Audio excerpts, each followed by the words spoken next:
Hello, my friend. I am back yet again, and today it's exciting. It's exciting, reason being, today is the second page of the second chapter of the 12 chapters of the book of 2026. Isn't that exciting? It is for me, and I hope it is for you. And I would love to share something that is very, very close to my heart, something that I am very super duper passionate about, and that's creating awareness around infertility, fertility care, and emotional well being. I support a number of couples, a number of moms, a number of dads in waiting with fertility counseling and coaching, and I've seen the things that I'm going to share here work for me and work for them and continue to work for even the people that have a chance to listen to my story or listen to me share insights on my socials. And I just can't wait to dive right in. So we shall be talking about what to do to bloom in the wait. And I would like to share just three top. There's so many things we can do, but I would love to share three top things that you can do to bloom in the wait. And now this applies to any waiting season you're in. It doesn't have to only be that you're waiting on God for children. You could be waiting on God for a job. You could be waiting on God for a spouse. You could be waiting on God for whatever it is that you're waiting on God for. These three things fall right in there. And if you do them diligently, you will see results. And I'm not saying it will all happen overnight. It's a journey. It's a journey, and you'll begin to realize the shift in your mindset, the renewing of mind that they talk about in Romans. The heart posture will shift from what it was to something that will help you walk seamlessly, not seamlessly as in with no problems or hiccups, but you will be more aware. You'll be able to discern and make the right decisions.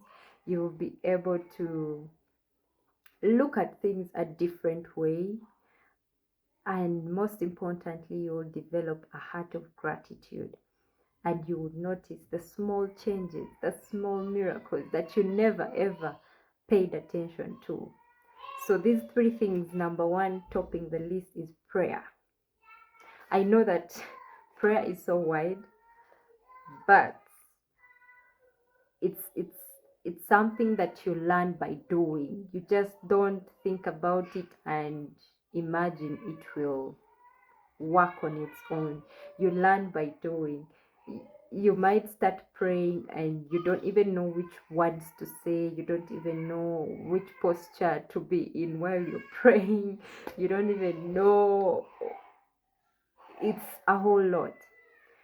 But the desire to learn how to pray and allow God to teach you how to pray is very, very important on this journey of waiting. And it's one thing that will make you bloom in the wait.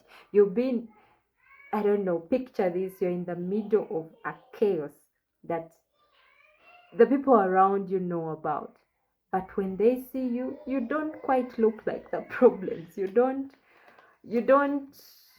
have the energy that the problems are giving you. Your energy is quite different. You are able to smile, and that is what they call joy. Joy in chaos. Like you're able to smile because your perspective of that situation has changed because of their ability to pray and be in sync with your God, like have a one-on-one with your God and build that personal relationship. That is a journey that I'm still on, but I am loving it and I'm enjoying it, and I can't wait to see how this grows and blossoms, because it's amazing to be able to hear the voice of God. I used to often wonder what people meant when they said, I heard the voice of God. God told me. And I would be those people that would question, but trust me, God speaks, God listens, God can do so many things in your life. Yes, there's different ways of praying, and there's no one size fits all. But the most important thing is, what is your heart posture while you're praying, and what is your intention? So there's so many ways to build your faith bank, and one of them is through reading the Word of God, reading your Bible, and listening to someone's, going to church.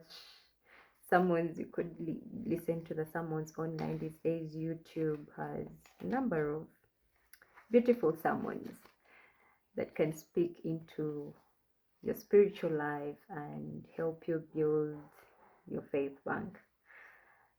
The other thing is reading books of people who have walked the faith journey. It helps you build on your faith bank. The other thing is listen to people's stories who have walked the faith journey to becoming parents, and it will build on your faith bank. I did that quite a lot when I was on my infertility journey. I would look out for positive stories, mostly Christian stories, so that I would get points of reference and reverence.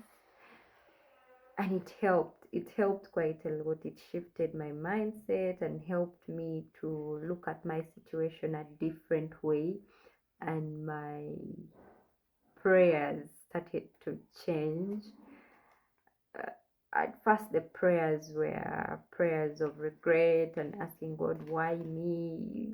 But then, as I kept praying about it, the prayers shifted to God.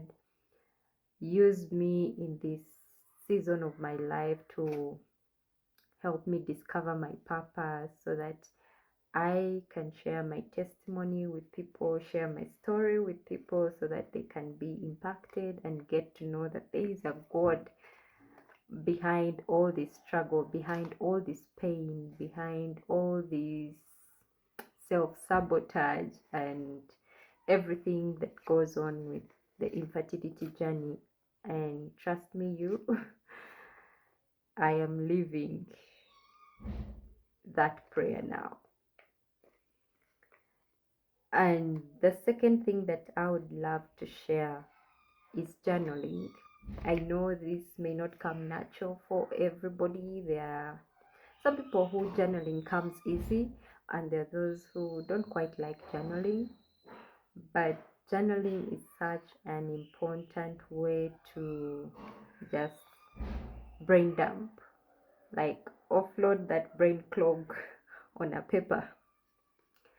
And it doesn't have to be everything, because then again, there's someone who is going to ask, what about my privacy? Supposing somebody comes across my writings, and then what?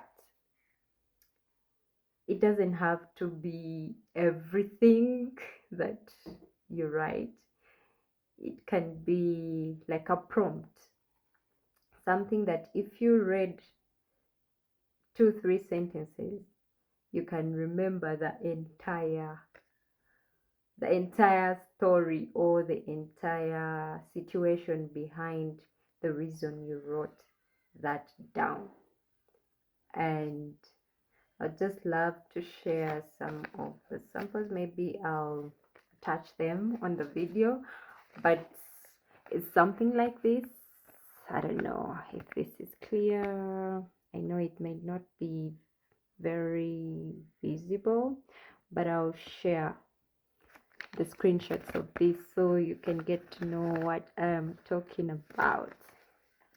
So it doesn't have to be very detailed, like I've said.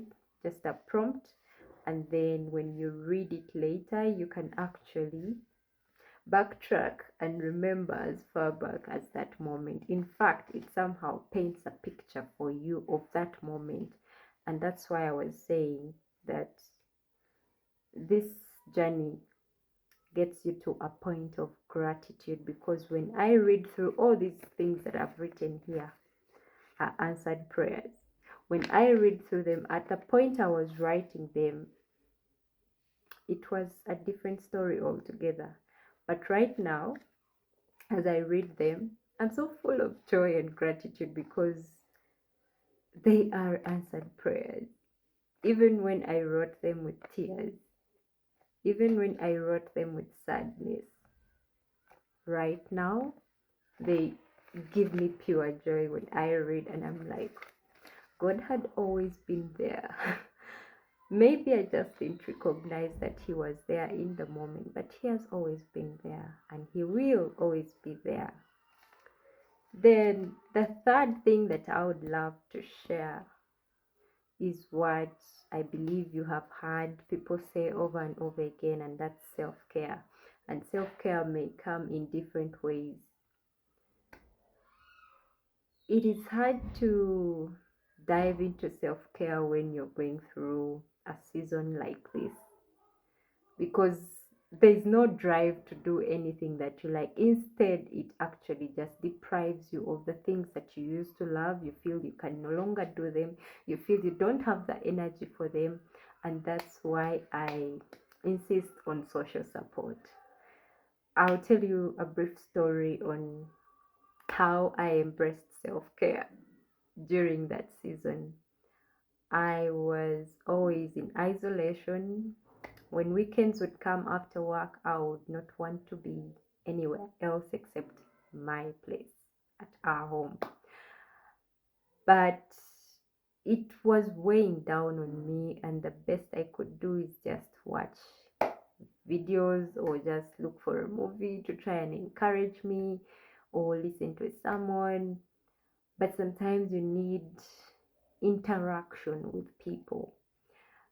And the fear to interact with people was the triggers that you would get when you're out there, you're seeing a pregnant woman, or maybe someone is asking a question that is such a trigger. And so to avoid all that, I would stay at home. But this one afternoon, I'm done with work and a friend calls, and I would love to appreciate her so much. I know when she listens to this, she'll be able to know that I'm talking about her. She came and picked me up from work and took me out with a few other friends. And the purpose was just to get me out of that, break me out of that isolation. And it didn't help that I am introverted, and as introverts, we love the me time, the alone time, but sometimes you need to be out there and just shift the atmosphere, shift the environment, and shift your mindset.